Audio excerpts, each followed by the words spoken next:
தமிழ்நாடு காங்கிரஸ் கட்சியினுடைய தலைவர் தோழர் செல்வ பெருந்தகை ஐயா அவர்கள் எழுப்புகிறார். இது ஒரு நியாயமான விஷயம்தான். ஆனா திமுக ஆட்சியில பங்கு கிடையாது அப்படிங்கிறதுல அவங்க உறுதியா இருக்காங்க. அந்த செய்தியை சொல்லிட்டாங்க, நேற்று வெளிப்படையாக சொல்லிட்டாங்க. இப்ப காங்கிரஸ் கட்சியில ஏற்பட்டிருக்கக்கூடிய இந்த விவகாரத்தில் இன்று காலை நேற்று பேசிய திரு ப சிதம்பரம் மணிக் சந்தூருடைய கருத்தை தாண்டி அவர் சொல்றாரு, தமிழ்நாட்டுடைய வளர்ச்சி இந்த நாட்டில் முதன்மை வளர்ச்சி, யூபியை கம்பேர் பண்றதுக்கு எந்த சாத்தியக்கூறும் இல்லை, பிரவீன் சக்கரவர்த்தி அடிப்படை புரிதல் இல்லாமல் தான் அவர் பேசியிருக்க முடியும் என்பதை அவர் பேரை சொல்லாம ப சிதம்பரம் தெளிவாக சொல்லிட்டார். அப்ப திமுகவுக்கு ஏராளமான ஆதரவு இருக்கிறது. பிரவீன் சக்கரவர்த்தியின் மூலமாக அவர் யார் அவருக்கு அசைன்மெண்ட் கொடுத்தது என்று தெரியவில்லை. ஆனா ஒரு விவகாரம் தெளிவாகப்படுகிறது. என்னென்றா, பாரதிய ஜனதா RSS ஆட்கள் காங்கிரஸில் மலிந்து போயிருக்கிறார்கள். அதுல திக்விஜய் சிங் வரைக்கும் தற்போது வெளியே வந்துட்டாங்க.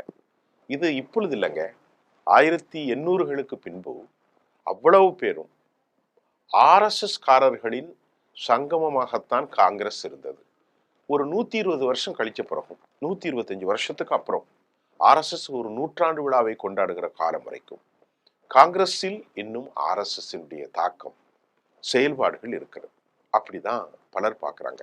ஏன்னு கேட்டா, திமுக ஒரு ஊழல் கூட்டணி அப்படிலாம் இப்ப சொன்னாலும் இன்றைக்கு பாஜகவை வீழ்த்துவதற்கு அவர்கள் திமுகவோடு தான் பயணிக்க வேண்டும். அதை கெடுத்து விட்டால், சிதறிவிட்டால் என்னெல்லாமோ செய்யலாம் அப்படின்னு மத்திய பிஜேபி திட்டம் போடுது.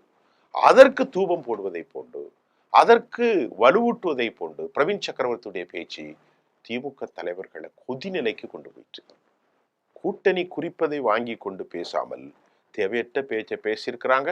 அப்படிங்கிறத நன்கு உணர்ந்த அதாவது திமுக தலைவர் எல்லோரிடத்திலும் ஆட்களை அனுப்பி, கூட்டணியில உங்களுக்கு பங்கு, ஆட்சியில பங்கு கிடையாது, தெளிவா சொல்லிட்டாங்க. நேற்றைக்கு பரபரப்பாக வெளியேறிய இந்த செய்தி இன்றைக்கு கூட்டணி கட்சிகளை அதிர்ச்சியுற வைத்திருக்கிறது.